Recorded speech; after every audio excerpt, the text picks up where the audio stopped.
Welcome, Bill Moore. You Thank you. Never Panic Early with Fred Hayes, and you're here first, so I figure we'll get to you because I have a feeling I'm going to be fawning all over Fred Hayes when he arrives. Is that tough on your ego to be on a book tour with Fred Hayes? Oh no, because I reacted the same way. Fred is he's a special guy. Yeah. Yeah. So tell me about Never Panic Early and why it's more relevant today than it's ever been. You know, there is so much about the book that is special. The man is probably the real reason, but the title Never Panic Early tells us that we should really think through what we're doing. It's critical in today's world. Rather than reacting, we need to think through what we're doing. What happened to conversation? What happened to thinking things through? And so, yeah, it's very important today. Why is Fred Hayes special to you? What is it that excited you to be able to spend the right kind of time with a hero, where you get to just talk about specifically why he's a hero? What was special? I grew up watching these Apollo astronauts go to the moon and watching 24 human beings circle the moon. And it happened in a special time period, a 4-year time period from 1968 to 1972. And 12 of those men walked on the moon. And it was so unique and so special at the time, and it still is today. And here's Fred. There's Fred.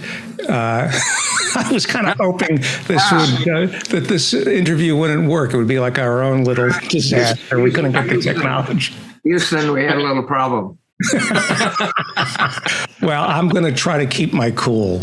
Fred Hayes, author of Don't Panic Early. I have a lot of questions, a lot. So I want to tell our virtual studio audience to raise their hand or put your questions in the Q&A. We'll get to them. And if you're watching us on YouTube, go to my website right now to get into our Zoom room. Just hit pay-per-view. It doesn't cost you anything. We just call it pay-per-view. Fred Hayes and Bill Moore are the authors of Never Panic Early. Go to smithsonianbooks.com, buy the book right now. Never Panic Early is published by Penguin Random House. It's not just Fred Hayes' story. It's a master's class in keeping your wits about you while others are losing theirs. Please say hello to Fred Hayes and Bill Moore. Hello, everybody. Thank you, Fred. Let me ask you some soft questions before we get to the meaty stuff. You became an astronaut. You were part of the original 19. What did they call your group? John Young gave us the name of the original 19. There were 19 of us chosen in 1966. You were a pilot, a test pilot before you were an astronaut. What made you decide, you know what, it's nice to be on the edge of space, but I want to see more? Okay, now I was a test pilot for NASA for 7 years before I applied for the astronaut program. And I had to think about it hard, and I talk about it in the book. Neil Armstrong was also a NASA pilot. In fact, I was just 3 years behind Neil and going through test piloting with NASA. And he had come back to visit at Flight Research Center, where I was at the time, where the X-15 was flying, which Neil flew. I didn't get to fly it. But nevertheless, he visited, and I had just was fixing to fly his Gemini flight, and I asked him kind of what it's like to be an astronaut. And he said, well, you sit in a lot of meetings, you sit in a simulator a lot, and there's not much good flying. And he's comparing it to what he flew and what I was flying at the time at Flight Research Center, flying almost every day and flying many different types of aircrafts, probably participating one way or another in about 3 test programs. And so I had to think real hard, but what made me decide was going to the moon. I knew if I said it afterwards, I wouldn't have the chance for that great adventure. So that's why I signed up. Really? It was specifically, you knew exactly what you wanted. You knew you wanted to go to the moon. Yeah, that was a great adventure. That was what was going on in the Apollo program. How old were you when you made the switch? Probably I was 33, let's see, 1966. I was 33. Right.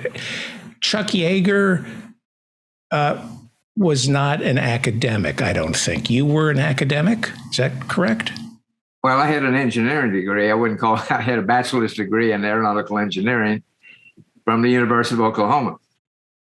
In order to be an astronaut, you had to be an academic, though. You had to study. NASA had that requirement for the original 7 that you had to have a degree of some sort. It didn't have to be engineering, I think. Could be physics or chemistry or something, science even. And as obviously, you also had to be a test pilot or a qualified pilot in high performance aircraft. When did you realize you had to become a geologist in order to go to the moon? Were you interested in geology? No, none of us were. We did intensive training, though, with field trips. I trained for 4 Apollo missions, only got to fly 1. And over that time, I went on 31 geology field trips, which were very well organized with right trainers, if you will.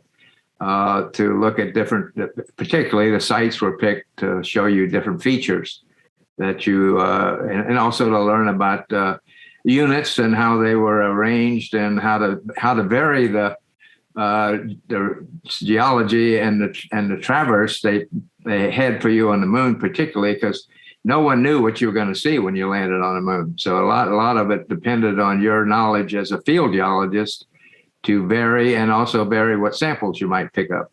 Right. And you also had to worry about the mission being aborted before you left the Earth's atmosphere, landing on some strange island. They left you stranded. What's the weirdest thing you ate when you were stranded as an astronaut training for an aborted mission? What was the weirdest thing I ate? Didn't you have to eat boiled? Didn't you? Weirdest thing I ate was in survival training. Yeah. And jungle training. They showed us fare that it was cooked. Iguana. It's a boa constrictor snake. Actually, I don't know the name of it, but it was like a field rat that was brown in color, not like our rats. A nutria. Did you say it's a nutria? Yeah, it was probably a nutria, a cousin of the nutria here, which is a dark critter, and you find them in the U.S. But they were cooked and all were edible, although thankfully I thought the nutria was the best. Okay, well, there's probably one running around my apartment right now.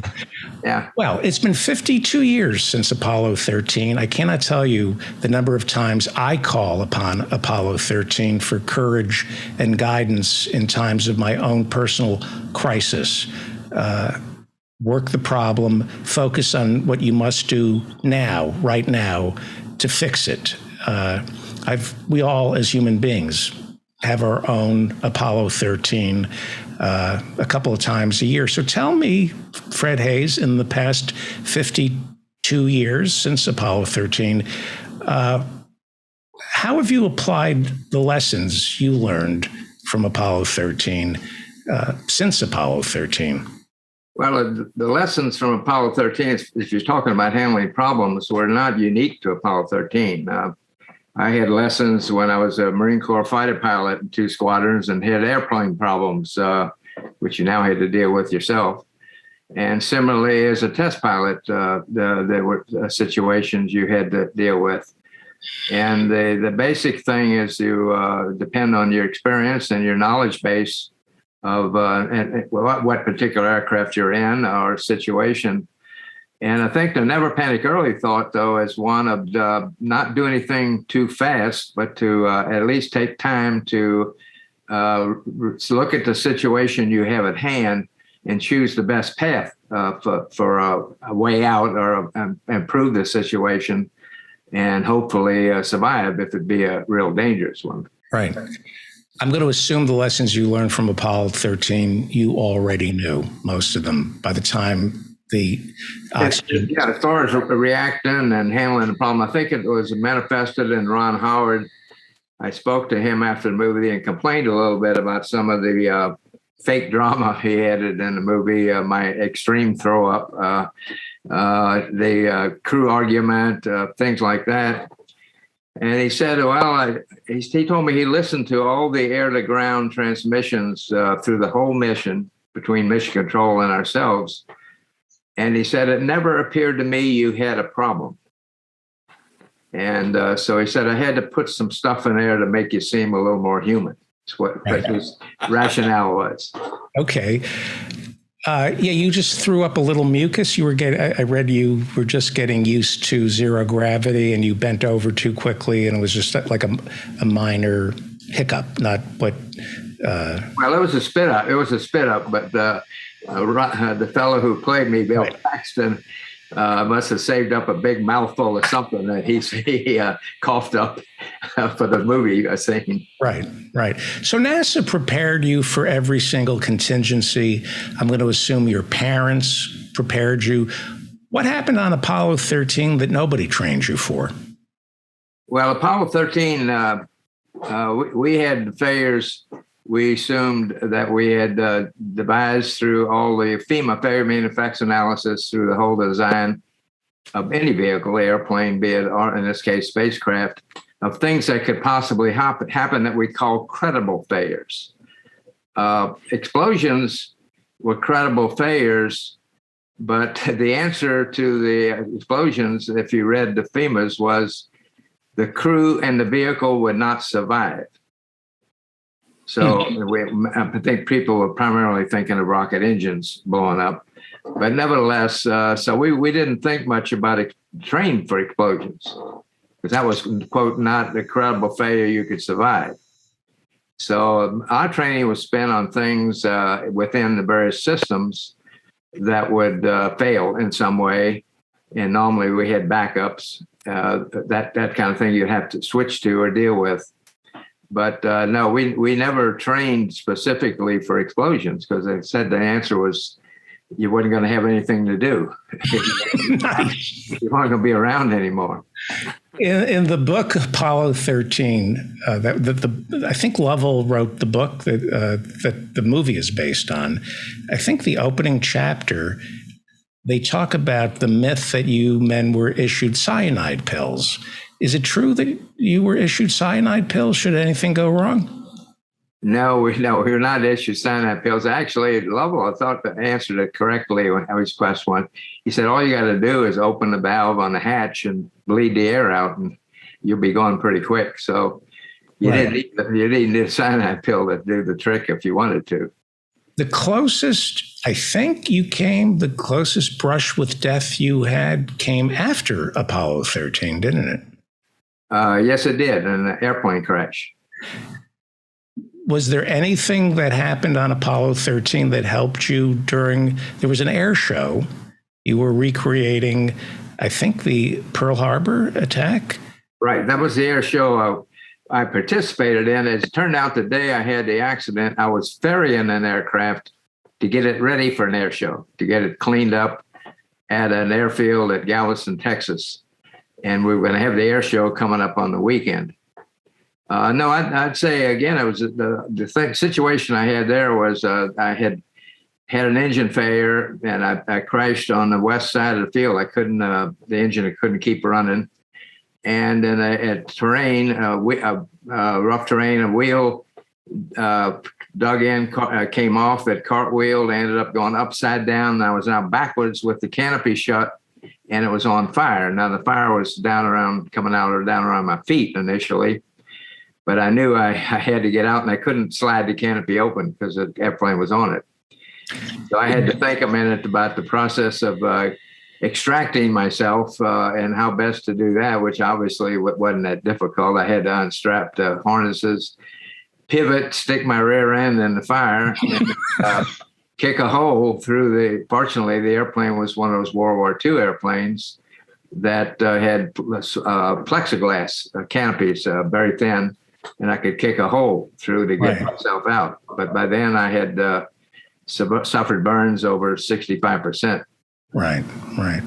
In the book, you describe the flames coming towards your crotch, I believe. Right, yeah, right. It was coming down below.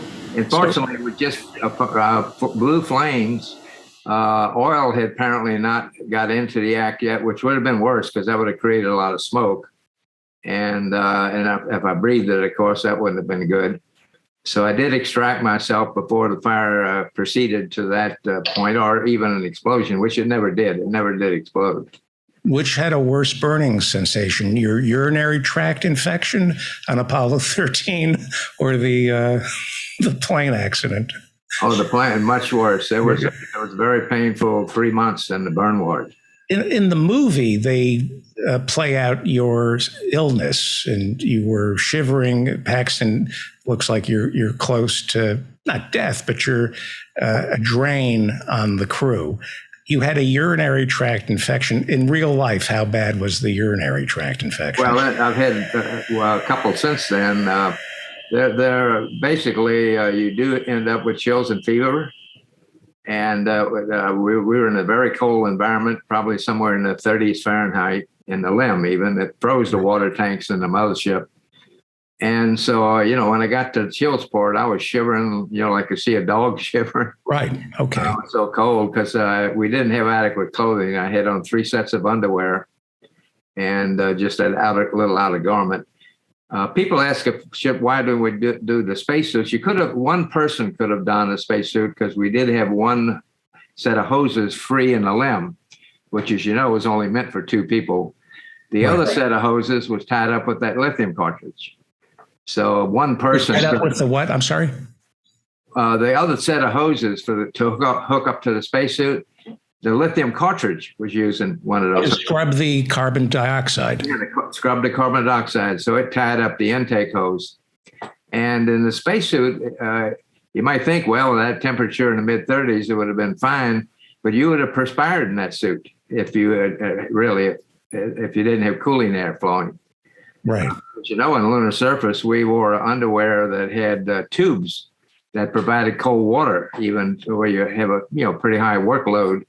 That would help to keep you cool. In the book, you say that Apollo 12 and Apollo 11 got thirsty on their moonwalks, and that yours was going to be the first suit where the astronauts could sip water. They sent out, was it Beam and Mitchell? Well, it was 12 that complained and said they got thirsty. And so they did jury rig a bag we could have inside the suit with a little spigot that came up a nipple that you could bite and to open it up and suck water. So of course, we didn't get to use it. Right. But that would have been available for us. And of course, then it was carried on for the other missions. So Ed Mitchell and Al got to use it. Unbelievable that they sent 4 astronauts onto the surface of the moon with no hydration. I mean, that is, well, do you miss, this is going to be a silly question, do you miss the crisis portion? Are you there? Did I lose you? No, I'm still. I thought you came to your senses and left. Do you miss the crisis portion of Apollo 13? I ask that because I'm going to assume the crisis lasted, 1 or 2 days. It could not have been entirely heart-pounding because you would have exploded. So you had this ongoing crisis. Is there any moment of that time in the mission where you were in a crisis that you look fondly back upon? No, not. There was a set of crises, if you will. It went on actually 4 days. Ultimately, the real final crisis is will those 3 chutes open? At least 2 of them, which happened on 15. I mean, if the chutes don't open, you're going to die on splashdown. What, Apollo 15 Apollo 15, only two of the chutes are fully open, the big ones. What are the drogues? What are the drogues? Opened. I'm talking about the big chutes, the ones that open at 10,000 feet. The drogues open at 60,000 feet to stabilize the capsule. And then about 10,000 feet, the main chutes are deployed, the big ones. And you need at least two of them open to, have a reasonable splashdown. Of course, I'm saying that's the last crisis as you're looking out. Excuse me for 1 second. So 15, the big chutes didn't open? Two of the three opened. Oh, one so did not. Yeah, okay. One failed. But no, we had crisis right up to just before entry when we powered up the command module. You have to realize the command module was never meant to ever be powered down. Right. They had to invent a procedure on how to power it up. We didn't have any procedure. So people on the ground had to invent that. And then, of course, we worried how that thing would behave because we'd froze it for 4 days. We turned it completely off. It was never intended to be turned off, violated specifications on all the electronics. And we just hope it would perform good to get us through entry. Again, there's nothing you miss. There aren't any moments during that period of uncertainty that you look back on fondly? No, not in that the way you're trying to describe it. The biggest emotion I had was disappointment because I'd lost a landing. I'd done training through 2 previous missions to get ready for this one, and I knew almost immediately when I knew we lost one of the 2 oxygen tanks.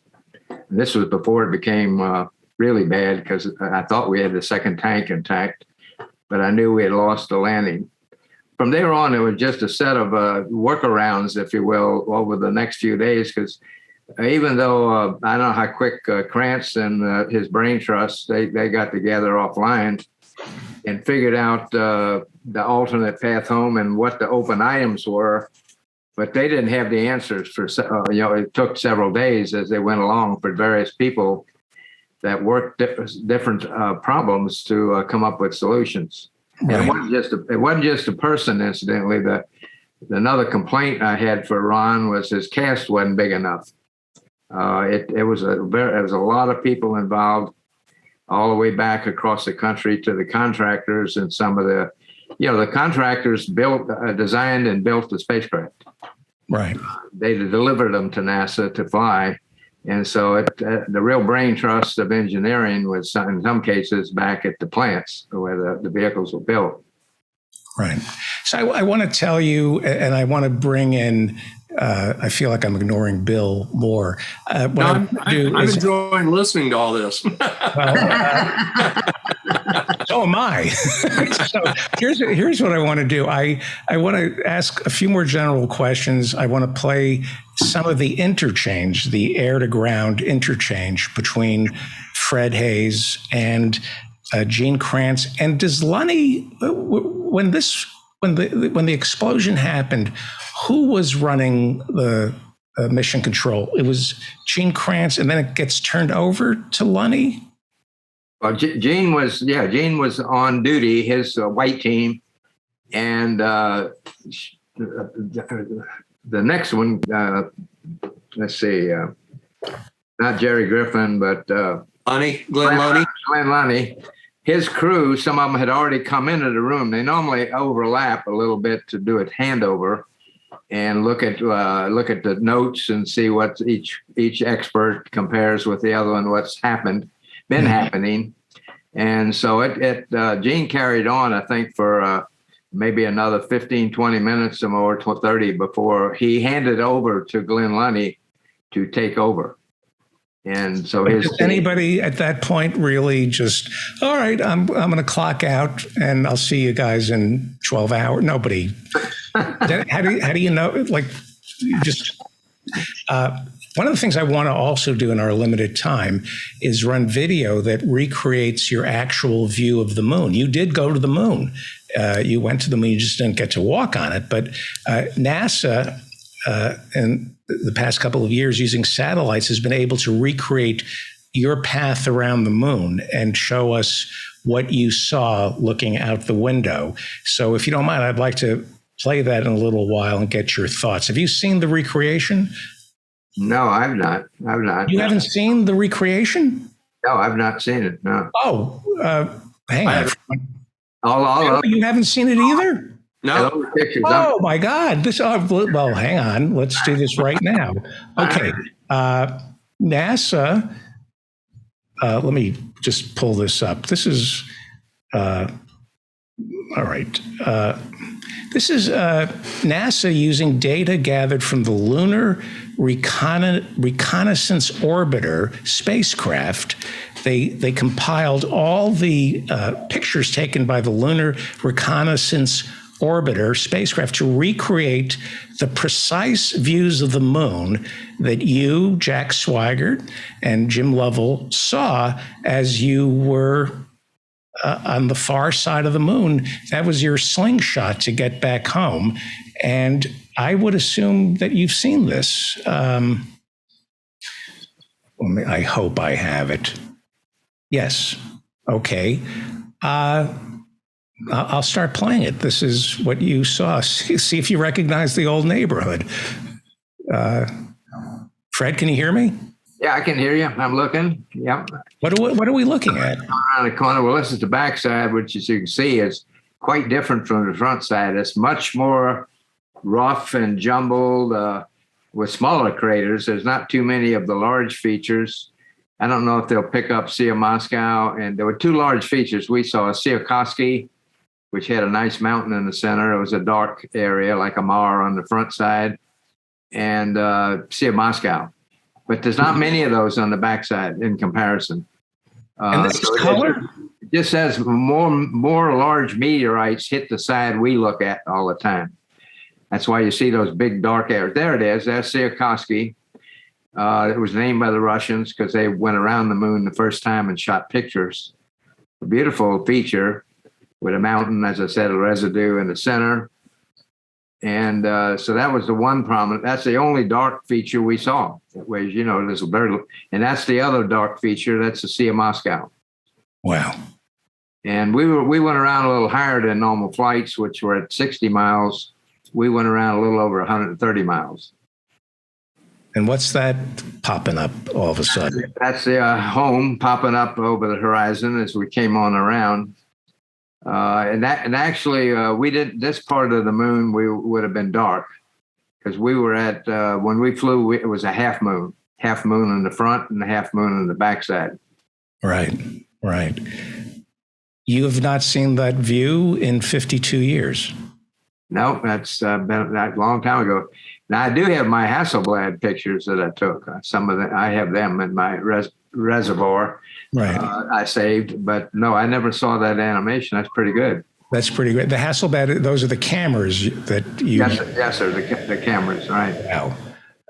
Do you mind if we look at it again? And you, go ahead. Yeah, I just, life sometimes. This is for me. This is one of the highlights of my life. Bill, can you believe this? Yeah. No, that's, the backside is just radically different from the front in that respect, that there's none of these very large dark areas like you see on the front side. Some people can see a face in the moon. Right. You only have a few of those on the backside. I'm sorry. I'm a little.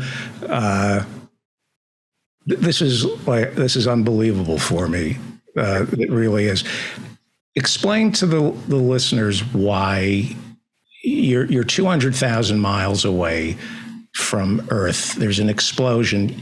Your instinct is, well, let's just turn the thing around and land. Why did you have to go to the moon when you weren't going to land on it? Well, we wasn't part of that decision. The ground wrestled with that because I think some of the guidance people wanted to do just that. They wanted to get back quicker by not going around the moon. But then they realized, and then what they told them was to do that would have to burn the SPS big engine on the service module literally to depletion to do that. And of course, they didn't know what the status was of the engine. it turned out it was a good decision because as we separated the service module, it looked like it had been slightly hit, the bell on that engine when the panel came off, an explosion. So anyway, that's why they mainly decided we don't want to do that and have to depend on that one engine to burn it all the way to depletion of the fuel and propellant, oxidizer propellant. And so that quickly, I think and I say quickly, I don't really know, I wasn't there, but I'm assuming that it didn't take them long to figure we got to go around the moon. Do you have a background in physics? Because if I were 200,000 miles away from planet Earth and I wanted to get home quickly and they start telling me about the slingshot, like you have to go around the moon, I would assume you understood the slingshot and how that works? Because I would have said, are you? Well, I understood it because you're just talking orbital mechanics. I'd had a lot of that, and I hadn't really had that in my aeronautical engineering degree. I went through 1 year in the aerospace test pilot school, and the second half was about space rather than being a test pilot. Second half of that year, and we had classes in orbital mechanics, and so I knew the physics, if you will, of that. So what is it? Is it the gravitational pull of the moon serves as like an engine for you, and you're kind of attacking the wind? It's a pull on the mass. We use it all the time for the unmanned flights. Some unmanned flights that are going way out, they'll sweep around Venus, or they'll sweep around Jupiter to get an impulse almost when they come around, but also get pointed in the right direction, say to go out to Pluto. So we use that all the time for unmanned flights as we traverse through the solar system.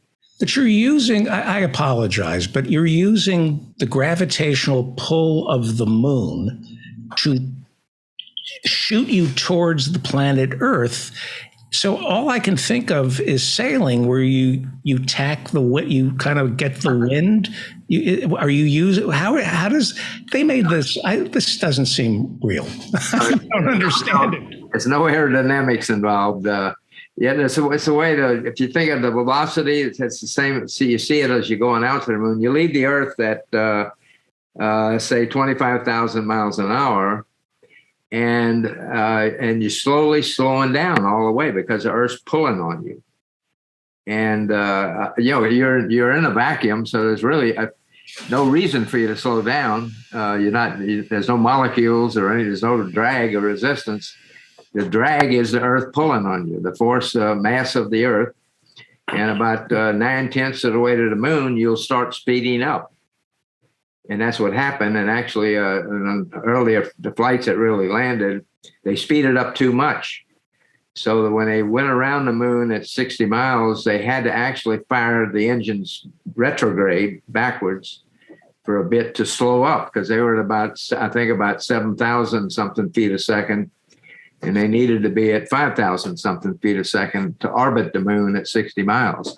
I see. So they actually had to slow up because the moon speeded them up too much coming in. So you're firing an engine with the gravitational pull of the moon to get you towards.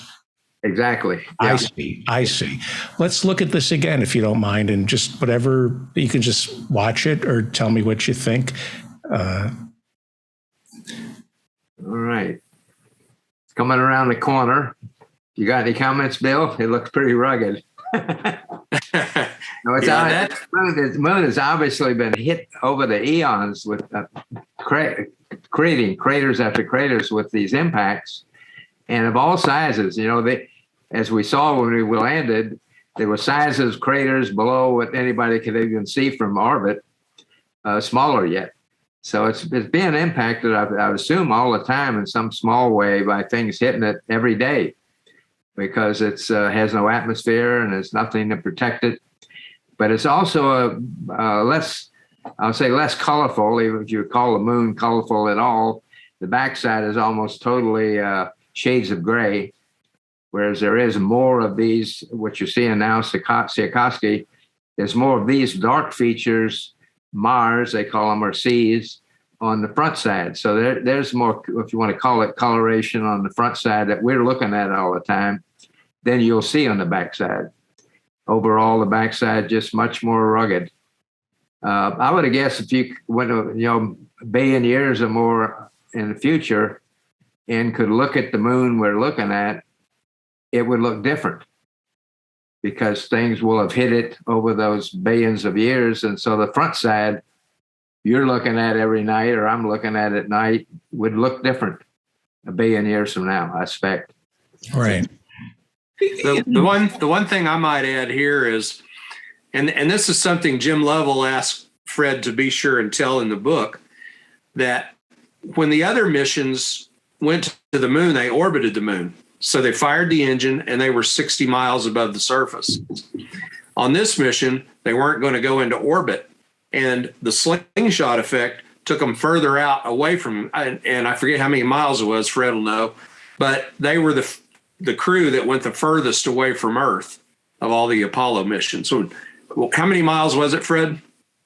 We went around, I think, 131 point something miles above the moon. But the moon was also further out, too, on that. The moon doesn't go around in an exact circle. It's in an ellipse. So we also hit it at a time. It was a little further out from Earth as well. We're talking with Fred Haise and Bill Moore. They're the authors of Never Panic Early. Go to smithsonianbooks.com and buy the book right now, Never Panic Early. It's published by Penguin Random House. Bill, Lovell is the only person to go to the moon twice. Is that fair? No, Gene Cernan. And John Young. Right. Three people went to the moon twice. Right, but they only walked once, although Lovell. Right.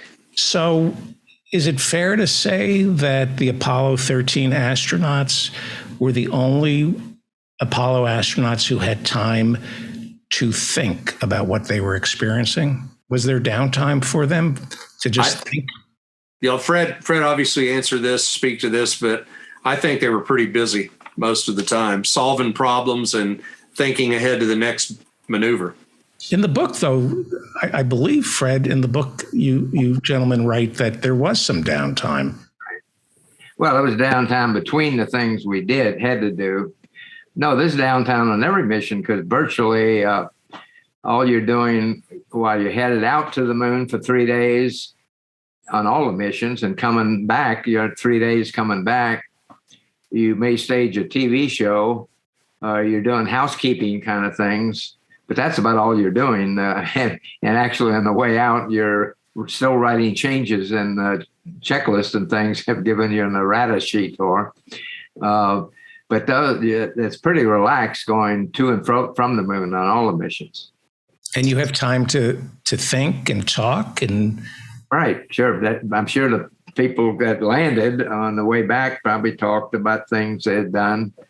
And affecting the landing and what they did on the surface, et cetera, that kind of thing. And everyone, I think, planned and did stage a TV show going out toward the moon, and they staged one on the way home. And before, did it happen on the 13th? What's that? Did the oxygen tank blow up on the 13th of the month? We launched on the 13th. We launched on the 13th. I see. Kennedy on the 13th. I see. And how did you get, before the explosion, did you get a good night's sleep? Had you been up? No, I had no trouble sleeping. No, it was comfortable. I really didn't use the hammock. You could rig a cloth hammock below the couch, underneath the couch, string it up and get in there and zip it up. I just stayed in the couch and sort of kept buckled up so I wouldn't drift away. And I slept that way the first night. For some reason, when I have trouble sleeping, I imagine I'm in one of the capsules. I think that I would sleep very well. There's like a rotisserie. You guys are spinning slowly. Do you sleep well when you're in outer space? I had no trouble. We have to realize we also were busy. Most flights, 2 or 3 days before the flight, you kind of backed off. And we had a place near the beach, not too far from Pad 39B, that we could go to. A little old house actually left there from a town that had been there at one time. Right. And we could go there to relax and leaf through the flight plan and that kind of thing. And it actually had no phone. So if anybody wanted us, they had to drive there to get us.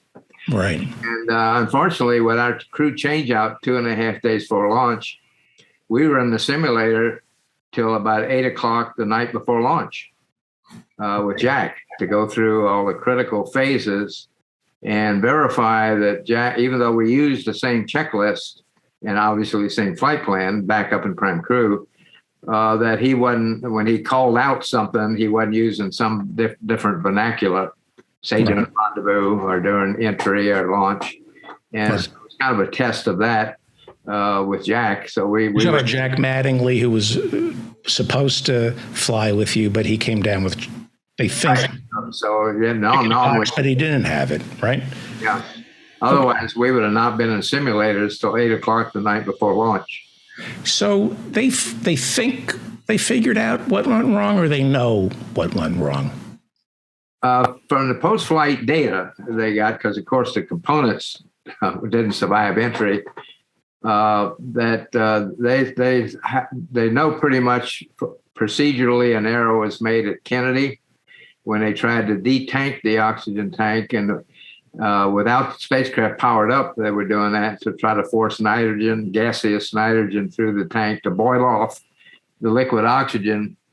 The stem pipe through that the gas went through, again, over a year and a half earlier, that tank had been dropped, not very far, but 10 inches, 12 inches. And they think the standpipe had been offset. So the flow couldn't go through. And so they decided to use spacecraft heaters. And the only way they were monitoring it was having a technician with a gauge, but the gauge they chose locked up. In other words, its highest point it could read was short of the red line. And so he didn't realize it, of course. The technician was monitoring, but it way exceeded the red line. Right. And heaters in the tank that normally would have been cycling. So that's what caused the problem. One of my criticisms of Apollo 13 is that there was a tension between your character and Jack Swigert, where you were implying that when he was asked to stir the oxygen tanks, and you accused him of creating the blowout.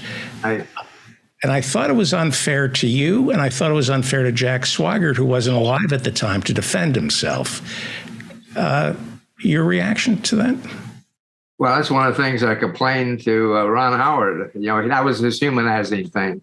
See, I was still in the LEM at the time, putting away equipment we had pulled out for the TV show. We had just finished. In fact, we came close to being live when the explosion happened. And if I had been in my normal couch position on the right side, I would have been the one to throw the switches. I would have stirred the cryo, not Jack. But see, he was all alone at the time. So when they asked to stir it, he was the only one in the command module. So he threw the switches. There was no way of telling electric shock was going to happen.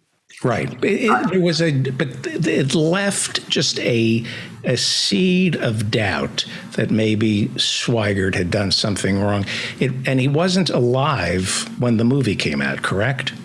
That's correct. Yeah. I thought that was unfair to him because he should have been allowed to defend himself. It reminded me of when The Right Stuff came out, because Gus Grissom, as we know, perished in Apollo 1 in that fire. And they showed him, well, panicking and kicking the hatch open after he landed. And I think the term is screwing the pooch. And I thought he wasn't alive either to defend himself. Yeah. What are your thoughts about the portrayal of Gus Grissom in The Right Stuff? Well, I agree with you on your discussion. And they did do some testing later to prove that he had not hit the lever. I say I'm not familiar with mercury. What made the hatch could make the hatch blow off, and how where it was situated to where you might bump it. But no, it's proved later he had not manually blown the hatch off. But they portrayed him really unfairly, hyperventilating and panicking. He wasn't alive to set the record straight. And my reaction is, if he screwed the pooch as badly as the movie says he did, why was he Apollo 1? Why did they put him in charge of the Apollo mission if he was that incompetent? I thought that was unfair, and I thought they preyed upon both Apollo 13 and The Right Stuff, which are two great movies, but they did, I feel, take advantage of two men who weren't alive to defend themselves. You served as backup on the lunar, you were the backup lunar module pilot for Apollo 11, which meant that if Buzz Aldrin got sick, you were going to do it. You were going to sit in his seat, correct? No, the plan was, if the command module got sick, as happened, you would change out the single person. If either one of the LEM commander or pilot had to be pulled off, you changed both because they had to work more intimately as a team. I see. And jokingly, in the LEM simulator, Jim Lovell backed up one day and he found a sharp object in the back of the simulator, and he whispered, he knew the trainer guys would hear it. He said, let's not tell anybody that. Maybe Neil will step on it. We'll get to fly. So you would have been, yeah. So you were the lunar module pilot. My imagination of what a pilot does is he works the controls. However, it's the lunar module commander who works the controls, correct? And not the pilot. Absolutely. Yeah, no, I think that's because none of us didn't like to be not called a pilot. You could have said the lunar pilot system engineer or whatever, because that's basically the role you were playing during an actual landing. You supported the commander with readings to enforce what he was seeing out the window as he approached for landing, with the sync rate, with its motion forward or aft or left to right, if you were drifting. So you were giving him those kind of readings so he could, without him having to get his head back in the cockpit to hear that. Actually, if you had a HUD, it could have been done that way, but HUDs I don't think were very prominent on anything those days. What's a HUD? A HUD heads-up display, like some cars have, where you give you a speedometer in the windshield. Final Cut Pro calls them HUDs too. Yeah, they didn't exist yet, but so that's what the lunar module pilot was doing, was really supporting the command module pilot, with information. So during the lunar descent, there are several abort options. It's up to ground control to decide go or no go. And I've heard that when Armstrong and Aldrin were getting the 1202 alarms, this was right in the middle of the descent, and they're getting these 1202 alarms that nobody had ever heard of. I've heard it said that Armstrong would have landed anyway, even if he was told to abort. And I'm not going to ask you whether or not that's true, but I would like to know at what point after the LEM undocks from the command module, at what point can the two astronauts in the LEM, at what point can you do it all by yourself without checking with ground control? Because it seems to me at some point the two astronauts can make all the decisions. And is that true? For example, Neil Armstrong would have crashed the LEM had he listened to ground control, because they got the math wrong on the landing site. So at some point, you astronauts take over the LEM, and you don't need ground control. Is that fair? Well, for the final landing, that was always true. to pick out the landing spot. Every mission, the commander ended up landing manually because the site picked, nobody had the real definition of what was really there. And I'm talking about sizable boulders even. And so it wasn't until the pilot looking out the window, the commander saw the situation, could he then pick a better site, which was always the case from what the computer, how it would have landed it had it been on its own. So the pilot, it flew through the computer down to a pretty low altitude to have to pitch over, and somewhere there they took over manually to find a good spot to land. But no, you could not, if you lost comm on the way down, that would constitute an abort. You always had to have communication with Mission Control all the way. Right. I understand that.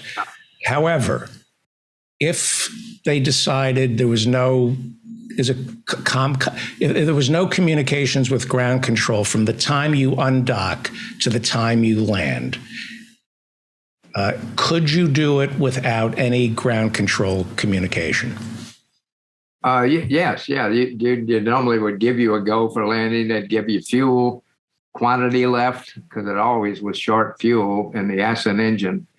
So they'd always give you those kind of messages.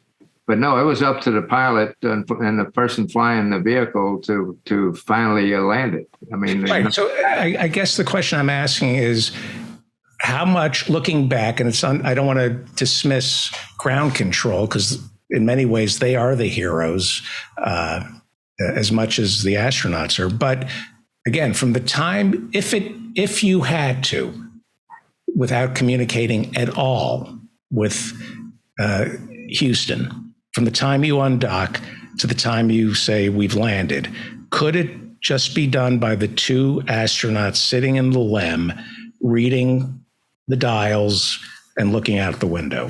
Was it necessary to communicate at all with ground control? I know that there are, there are backup plans and your redundancies, but could it have been done without any of that? Just the two pilots.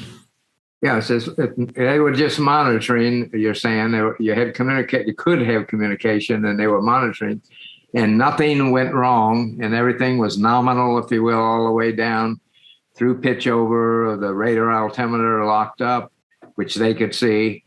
No, there would be no necessary calls needed from Mission Control. They could fly it all the way without a comment. Right. Bill, did you want to say something? I'm sorry. Yeah. If you look back to Apollo 10, that lunar module was still in the early development stages. It was too heavy to land with the fuel they had. But people still ask Tom Stafford, were you tempted? Would you have taken it down? And every time he tells them, no, we wouldn't have made it. We'd have crashed. But he said, and then we wouldn't have been able to get off the surface. But ultimately, these guys, they're test pilots, and they know their craft. Right. I mentioned this because we all live with chatter in our ears, people talking, and we're taught how to speak, but we're not taught when to speak. We all sit in meetings, and a lot of people like to talk just for the sake of talking. People like to be heard, especially incredibly smart people and incredibly competitive people. So when you're in a situation where 3 lives are on the line, what is the virtue to keeping one's mouth shut? Is that part of the training, learning when to speak and when not to speak? No, I don't think so. The rituals of what's needed to be said, and I call it in a standard mission. That's from training. You don't chit chat if that's what you're talking about. Right. Now, at Mission Control, they may have more of a problem with the flight director controlling the room because he's got 28 people in that room. That are monitoring things, so he might have to deal more with that. And the traffic getting overwhelming what he needs to keep track of and make decisions on. But on board the spacecraft, there's none of that in a normal mission. Offline, all the way in coasting flight, we do a lot of chit chat just among ourselves. When there's a crisis, everybody starts talking, and it makes the crisis worse. When you listen to the air to ground conversation, everybody knew to keep their mouth shut, and they only talked when they had something important to say. We're talking with Fred Haise and Bill Moore. Their book is Never Panic Early. Go to smithsonianbooks.com right now and buy the book. I'll reimburse you. If this book doesn't make your heart swell, let me know and I will reimburse you. This is a great book. My only criticism is I wanted more. Never Panic Early is published by Penguin Random House. We have 6 minutes remaining, and I want to get to the Q&A in a second.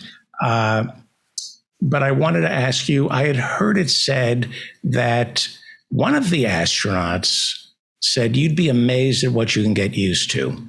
That you can, I think was it Michael Collins who said, what's it like to orbit the moon waiting for Buzz and Neil?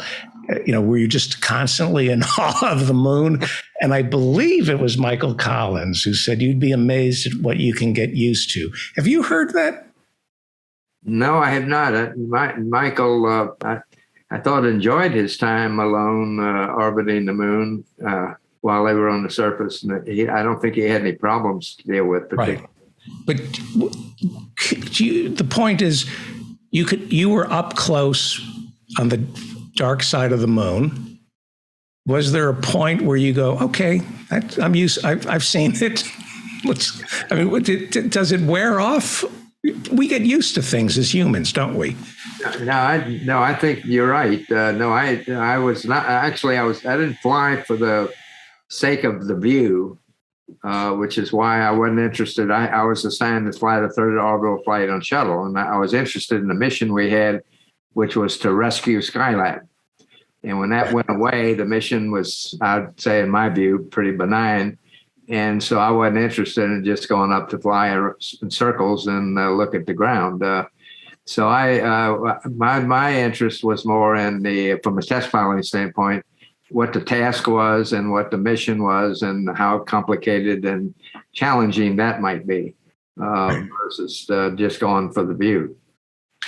A lot of the questions from our studio audience, we discussed what Fred thought of Bill Paxton, and that was from, and then Jeremy wanted to know about the oxygen tank. We covered that.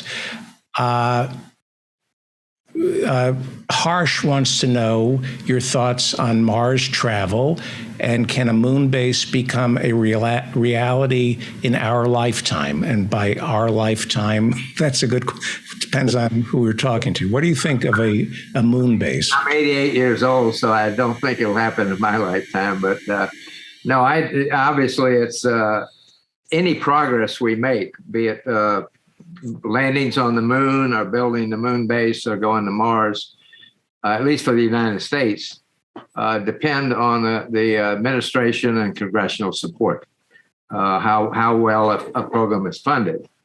If NASA sets out for a program like they have now, Artemis, which is already had problems, I think, with less than they planned funding along the way, which caused them to get in a little problem with the competing for the lander part of it. Then things take longer and ultimately cost more. Right. But progress is for major programs like space programs are dependent on the support you have from the government, and that's same as no different than in policy wise in China or Russia. I mean, it's not just the United States. But that's what makes programs be able to be done is the funding that supports it.